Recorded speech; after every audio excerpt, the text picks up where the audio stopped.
Welcome to Hood Champion Boxing Sports. In boxing, you find a way to win or you find a way to lose. Please like and subscribe. Follow me on Twitter and Instagram and TikTok now. I'm going to be very active on TikTok. Become a member to the channel and subscribe. And leave a donation for fried rice and chicken wings. But if you really enjoy my content, what's stopping you from subscribing and then becoming a member for like $2 a month? What's $2? But anyway, you know who's the person here who we need to be celebrating? I'm not talking about Jaron Ennis. I'm not talking about Eddie Hearn. I'm not talking about any of the people who you may assume deserves some kind of recognition. There's one person who needs to have attention drawn to him. And you know who that is? That's Jaron Boots Ennis' father. Bozy Ennis, man. Look, y'all know on my channel I make jokes. I'm always joking with cats. I joke about myself. There's nothing that I can't find humor in. But I know when someone's getting it right. I'm gonna tell you this. I think I've been dropping the ball on Jaron Boots Ennis. Not with the content. Shit's on point. You know what I'm saying? I think I've been dropping the ball in the sense that I haven't talked enough about Jaron's father. Because he doesn't really say anything. He just get on the microphone, they interview him, and he very succinct.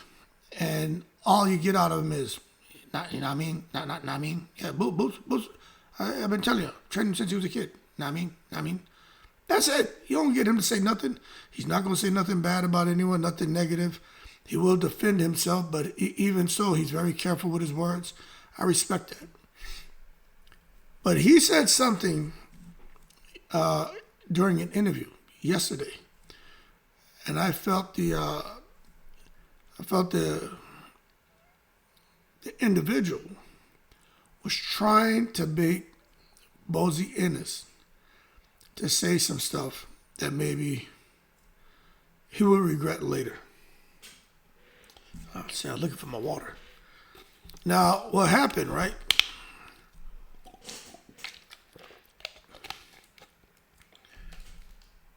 They were asking Bozy about Terrence Crawford. Now, of course, everybody's going to want Bozy to say something about Terrence Crawford and make a comparison between Jaron and Bud. Most fans would like to see Jaron Boots in this fight Bud Crawford. I would like to see it too. But what he said about Crawford, he said Crawford is great. And the guy was saying that he was trying to get him to say that Terrence Crawford was the greatest of all time, calling him the GOAT, right? And Bozy was like, yeah, he's one of the greatest of all time. He's one of those guys. But he wasn't going to allow this guy to cleverly push him into a corner and force him to say something that he didn't want to say. And don't get me wrong, the guy doing the interview was doing a great job. Because I was like, yo, Bozy is ducking them goddamn bullets, boy. He's dodging them bullets. He's slipping them bullets, you know what I mean? His defense was on point. But I like how he gave Crawford his respect. Furthermore, Bozy went on and he said, when it comes to Crawford, now I'm paraphrasing, Crawford should just hang it up. He didn't say he should hang it up. Oh, he's old, man. He just needs to get out the sport. He ain't looked that good. No, that was his opportunity to be negative. You know what he said? Crawford should just hang it up. What's left to do? There's nothing else the man can do. You know what I'm saying? He acknowledged that Terrence Crawford made the impossible possible, has accomplished more than probably any boxer. When you start looking at accolades, everybody has an opinion. I'm not saying you're wrong or right. I'm just saying Bozy recognized that Crawford's special, man. And the way he felt was like, if the guy decides to retire, he deserves it. What? Hang around the sport of boxing for what? You know what I'm saying? And I just thought that was commendable. But this is where I really respect Bozy Ennis. Because they were trying to say that, get him to say that his son, Jaron, is also one of the greatest of all time. And I like how Bozy paused, thought about his response, and he said, he's on his way. He's putting in the work. He's getting there. Now, I'm paraphrasing. But just to give you, just to bring it full circle, he didn't come out and say that his son is one of the greatest of all time, because he knows his son has to prove it. So the same way I come out here doing these videos, look, I ain't a bandwagonist. Y'all know that. I don't get to do interviews with these guys. If I did, I'd have the same conversation with them that I do in my videos. And I think I ain't even worried about the channel blowing, but I think there would be a different conversation with a guy like Bozy or Boots or any of these fighters and trainers, because I'm not asking stupid. I'm not going to ask your typical shit. You know what I'm saying? But I would love to have a conversation with him. You know what I'm saying? I really would. But I like that he said that, because, you know, I would say the same thing. You know, I think Boots passes the eye test. I think he's on his way to being great, but as far as the resume, the shit's weak. And it sounds like even his father knows with who was put in front of his son, he did what he was supposed to do. However, he understands his son hasn't fought special fighters. His son is special. He knows that. But he knows his son has not fought special fighters. He's fought talented guys. He fought guys who can fight. You know, any of these guys putting on a pair of gloves, all of them can fight. But as far as someone on Jaron's level who's a special talent, he knows his son hasn't fought anybody like that. Okay? And the thing is, if he gets in there with a Virgil Ortiz, I'm going to tell you, Virgil Ortiz is a special talent. Jaron makes him look less than average. It's not Jaron's fault. That's just what special fighters do in the ring. If Jaron gets a fight with Murtazaliev and Jaron makes him look less than average, it's not Jaron's fault. Murtazaliev is, that's what special fighters do. If he gets in there with a Jermell Charlo and does the same thing to Jermell, that's not because Jermell hasn't been at 154 in quite some time. He went to 168 and he had some years off. Look, Jermell came out and said he's been in the gym for the last 3 years. He's stronger than ever, faster than ever, sharper than ever, you know, better than ever, IQ on point, this and that, minor setback for a major comeback. You know, all that shit these fighters be saying. But don't blame Boots if he blasts Jermell out of there. So what I'm getting at is Bozy recognizes that he's got something special here with his son, and they're trusting Eddie Hearn. But by the way he answered those questions, it told me that he's like, they just accepted Eddie Hearn's plan of action with Uisma Lima, but they knew we can't, like they're cognizant that they can't continue doing this tune-up after tune-up after tune-up. They can't do that in perpetuity. They know that that's it. No more. They know, just the same way we sit here, especially me, and I'm like, yo, my man been boxing 9 going on 10 years. What are we doing here? But I'm not saying anything that they're not aware of. But I have a lot of respect for Jaron Boots and his father, how he answered those questions. He didn't say his son was one of the greatest of all time. And he did not come out here and talk about that fight with Uisma Lima like Boots just went out there and performed some kind of miracle work. No, he just said, there's levels to Boots. Y'all just saw one of the many levels. I know what he can do. And there's more to come. And I tend to believe, based on his listening to his father, that there are more levels to Jaron Boots in this. I also feel that the father, that was part of the game plan for Jaron Boots, is go in there and bum rush him and get him out of there. Go blitz him. You know what I'm saying? Blitz him, get him up out of there.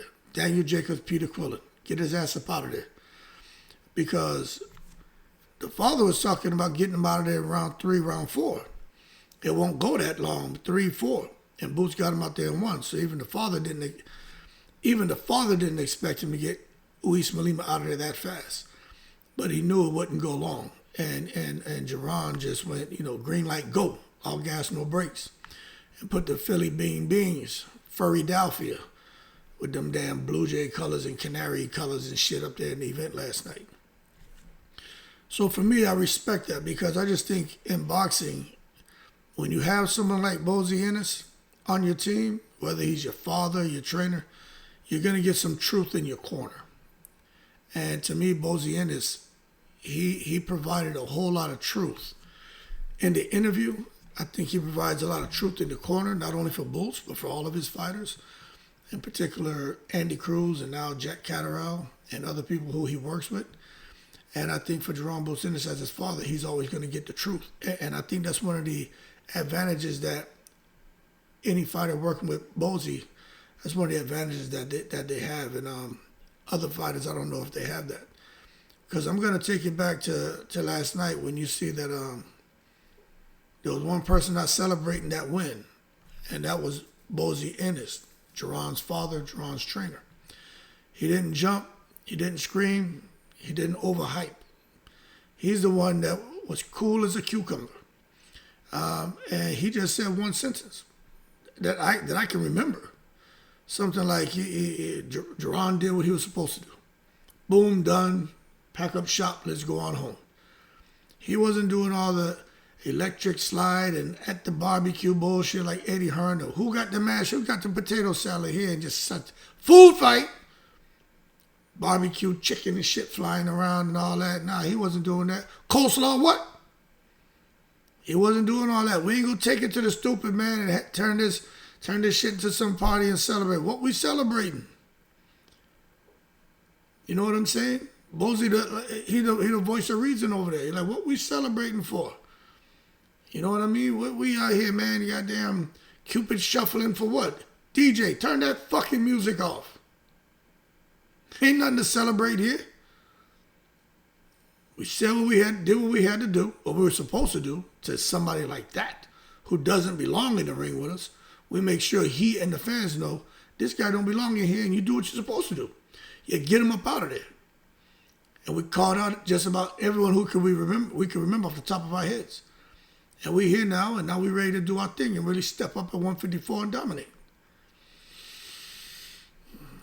And when you come out and say, you know what, Jaron did what he was supposed to do, that's not praise, that's not acknowledged. That's not praise, that's acknowledgement. Because even Bozy knows. That wasn't a test, that was target practice. You know what I mean? We had a goddamn a human punching bag in front of us. That would hit back if we allowed it, but we had to get him up out of there. So I think that's good that Bozy handled it that way, but at the same time, fans are frustrated because, we see the talent. We see the potential in Jaron in this. So when I come out here criticizing, I hate when the young people get on here, and I ain't trying to disrespect nobody out there younger than me. And when I say young, I'm talking about young in mentality, because there's some motherfuckers 60 years old who come in here and comment and sound like they haven't read a book in their fucking life. Talking about, oh, you're hating, man. You're just mad because I'm calling you on your bullshit. Like, what are you talking about? How am I hating? We're having a conversation. You don't agree, you don't agree. I'm not hating now. You calling me on my BS? What are you talking about? You know what I'm saying? At least expound. You can't even expound. What BS do you think you're calling me out on? And what makes you think I care? You know what I'm saying? Y'all gotta listen to what Bozy said. When I come out here and ridicule Jaron Boots Ennis, me ridiculing him for that fight and saying, man, there's so much potential there is damn near the same thing as his father saying, we did what we were supposed to do and not say anything else. That's him saying, all right, I just had to eat that one. That's what Eddie Hearn wanted to do. It ain't what I wanted to do. But, and again, I'm pulling from a different experience. You know what I'm saying? I did something that most cats who I recognize on this page have never done and will never do. And some are doing things similar. But I know what it's like to be in a situation where there's something you got to do that you don't want to do, and you have those conversations, sometimes they can be constructive, and it can be a confrontation. But confrontation is not bad as long as it stays constructive, right? When it becomes destructive is when it's all bad. But a lot of times when you're having a confrontation, it can go destructive, but if it comes back around and becomes constructive, well, then you can make progress. But I say all that to say this. I know what it's like to be in Bozy's position where you're asked to do something you don't want to do. But at the end of the day, whatever y'all discuss behind closed doors, when y'all go outside of those doors, you all got to be on the same sheet of music. And that's what Bozy did with Eddie Hearn. He did not, I know for a fact, I can just tell, I'm telling you, I'm pulling from my fucking experience, right? And just being in certain leadership capacities. I can watch Bozy and be like, he didn't want to fucking do that fight. I'm telling you he didn't want to do it. Now there's other cats who won't understand that. They be like, oh man, blue hat. Ain't no blue hat. This is pulling from fucking experience. I know what it's like to be in them situations. But what he did exactly what I would have done. I would have said my piece. Would have been like, all right, we'll roll with it. I don't like it, but cool. He rolled with it now. He doesn't have much to say. His thing is, all right, on to the next thing. And I like that. But at the same time, fans are frustrated, right? Because they feel that they're seeing some manipulation. Fans don't like to be manipulated. They feel that Jaron Ennis is being slow cooked. But what I would say to the fans, right? And I'm going to make sure whenever I talk about Jaron that I touch on this. Don't get frustrated. Or try to contain that. Because after listening to Bozy, like I paid attention to him. My youngest is sleeping. Two of my 10-year-old, my 11-year-old and 8-year-old are asleep now. My soon-to-be 13-year-old is asleep. My 15-year-old is up. So 3 of my boys are sleeping. So I'm putting my youngest to sleep. I make up bedtime stories. Then when he goes to sleep, I'll watch TV in his room with him for a little bit. When he's out cold, snoring and shit, then I'll watch a few boxing videos and I'll turn off everything. Then I'll come down here to my office. But I watched Bozy and I said, your fans shouldn't be frustrated with him. The slow cooking of Jaron Ennis. I understand the first 9 years. I get it. But Bozy now, remember, he wanted to throw Jaron in there with the Wolves. But he hooked it with Eddie Hearn. They got a promoter that believes him. They're paying him good money. Eddie Hearn's the guy who can keep him active. Eddie Hearn's the guy that can make his son, who can create generational wealth for his son with his connections from just Matchroom, Turki Alalshikh, okay? He's trusting the process. And I'm going to give you a story, right? Where sometimes you got to trust the process. I remember that in 1 year, right, every quarter there were awards. And depending on, the level you were at, there were awards for your category. And there was 1 year for my category, I won that award every single quarter. So the first quarter, second quarter, third quarter, and fourth quarter. Now, for those of you who don't know what the fuck I mean by quarters, January, February, March, first quarter of the year, 25% of the year gone. April, May, June, the second quarter, July, August, September, third quarter, October, November, December, fourth quarter, right? Now you understand? Now, for those of you who understand, just not trying to insult your intelligence, I just know there's some people on here who don't know what that means. Ah, shit. Y'all heard that? God damn, boy. Telling y'all, man. Careful lifting all that weight and boxing and shit when y'all younger. God damn, felt like something ripped just now, boy. Whoo, I know y'all heard that. But anyway, that damn hood champion, man. Maybe the goddamn secret society put something in that goddamn H2O drink I got today.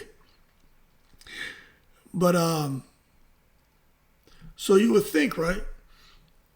If you win, if there are 4 quarters in a year, and for your category, you win the award, every quarter. That means you swept the whole year.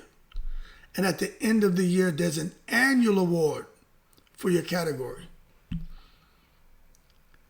Do you think the person who won every single quarter at the end of the year should definitely win for the year?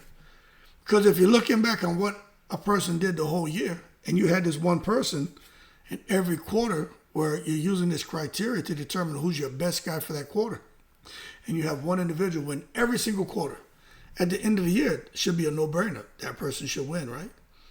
How about this when someone says, hey, look, trust the process, but we're not going to give you the award? You're like, what? Just trust the process. You don't need that award. You've won 4 quarterly awards. That carries just as much impact as you winning this one annual award. You don't need those 4 quarterly and the annual. Anyone can look at your records and see that you were the top dog all 4 quarters. That means that you're the top dog for the year. We're going to take this annual award now and find somebody who's been doing great things but wasn't as great as you, and we're going to kind of throw them that bone to help strengthen their record so they can go on and get promoted, right? So I had that happen to me, and I didn't understand the process. I heard what they were saying, but I didn't agree with that shit. I was livid. And the individual who did that to me, he knew it. Came into work, I wouldn't talk to that dude. He knew I was mad. He'd come in there, I know you're mad at me, man, but just trust the process. You know, you'll understand. You're doing great things, but it's gonna come a point where you're gonna be in the same position that I'm in, and it's gonna be suck. It's a tough decision. I can give you every single award, but it doesn't help you because you don't need it. There are other people doing great things. We got to take care of them too. I was just like, all right, get the fuck out of here. I ain't want to hear nothing. Long story short, I wasn't eligible for promotion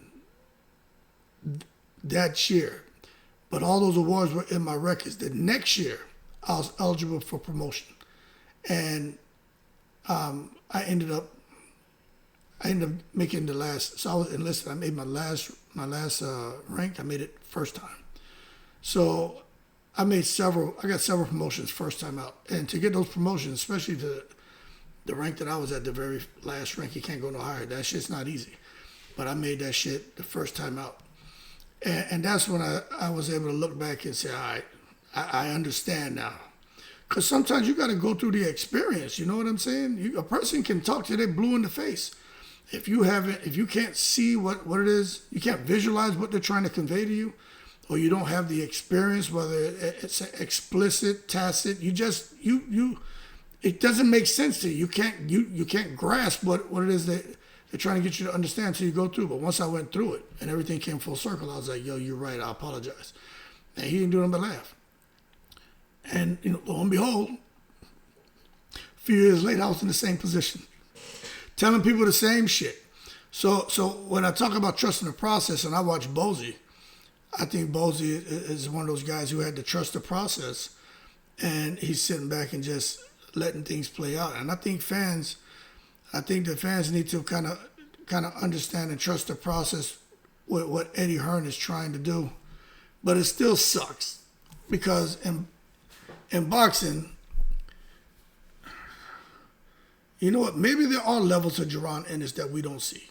Maybe there are levels that he hasn't shown us. Maybe Jaron is like a Terrence Crawford, where Crawford can go a whole year without fighting, and then come back and dominate.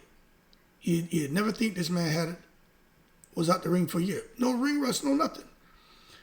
Maybe Jaron is the kind of guy who can fight these C-level guys, D-level guys, and then get in there with a special fighter like himself and elevate and start to show those levels that he possesses. So maybe Crawford can be out the ring for a year, come back, and show how special he is against special guys. Maybe Jaron can be out the ring for 6 months, fight C-level guys, D-level guys, and then when he gets this opportunity, which should be coming next, what they're saying, I think he's fighting the Boss Baru. That's me, but if he does get into with a Mertens Aliyev, maybe then you'll see him elevate his game, and we'll see those levels his dad's talking about. So it is what it is. But right now, a lot of us still kind of feel like for me, it's like I hear Bozy. I trust what Bozy says. You know what I'm saying? But when it comes to just what I'm seeing, to me, it just seems like Eddie Hearn's got Jaron Boots Ennis on a leash, and is feeding him confidence candy. You know what I'm saying? Instead of competition. And for us as fans, we don't want to even feel like when you got a special fighter like that, that y'all feeding him confidence candy. Feed that man competition. Feed him danger. Feed him 50-50 fights. That's what you feed a guy like Jaron Ennis.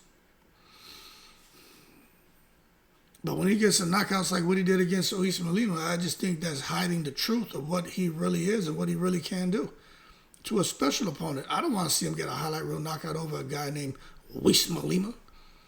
Well, that means nothing to me. I don't care. I'll just tell you this. When he fought Karen Chikadzian in that rematch, what I'm about to tell you is a fact. That shit was a test. Okay?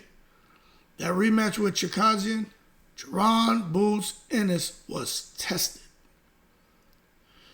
Evanescence, he wasn't tested.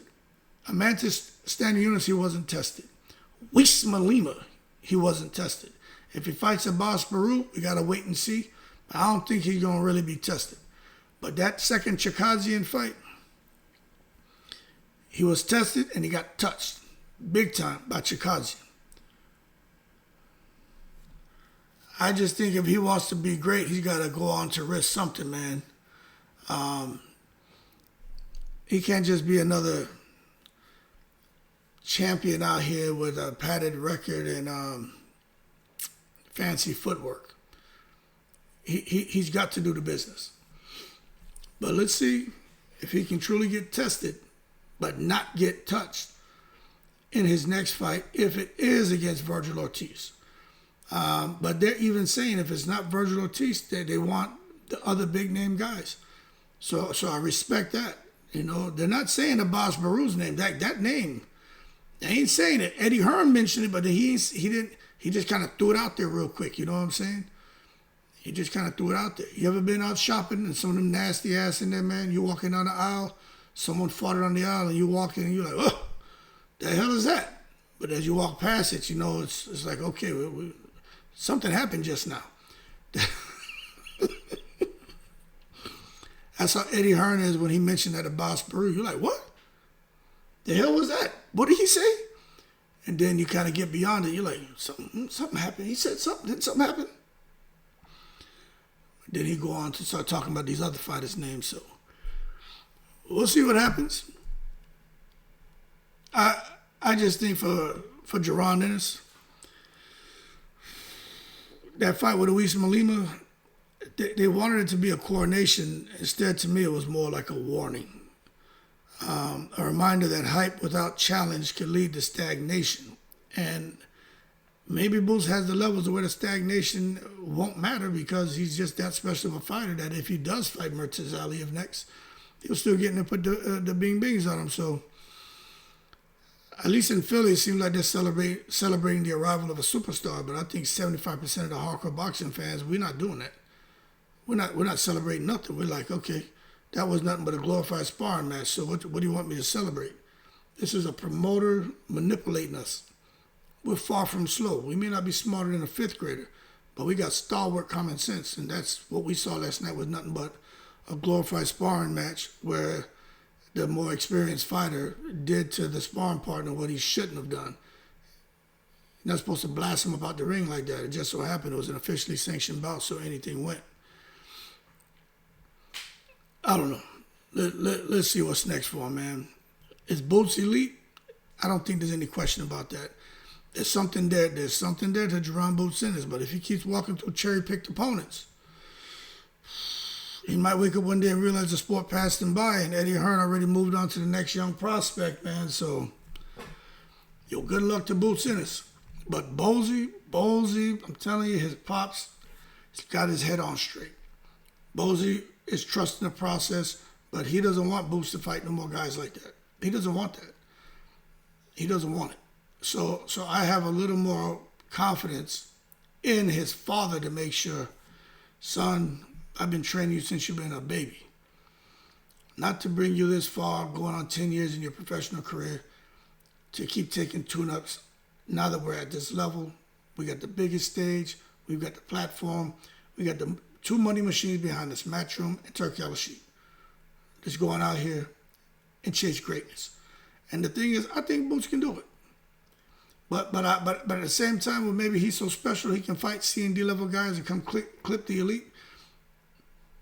There's a part of me that says, yo, you got to keep chasing greatness, man. I mean, I'm going to tell you, if you're in fights which you know you can win, I think there's a certain level of comfort that's created. And when you get into a fight where there's someone in there who's like, yo, they're coming to take your head off, I just don't think I don't think it's that easy to just rise to the occasion and go in there and continue dominating somebody who's proven to be elite as well. I just don't think it's that easy. I'm not saying it's impossible, but maybe Boots is that special. Anyway, y'all keep cool. Eddie Hearn just played us with this fake super fight bullshit, you know what I mean? But I knew it was coming. More to come from Jaron Boots Ennis. Put some respect on his father's name, because Bozy got his shit together. Keep cool, I'm in the breeze.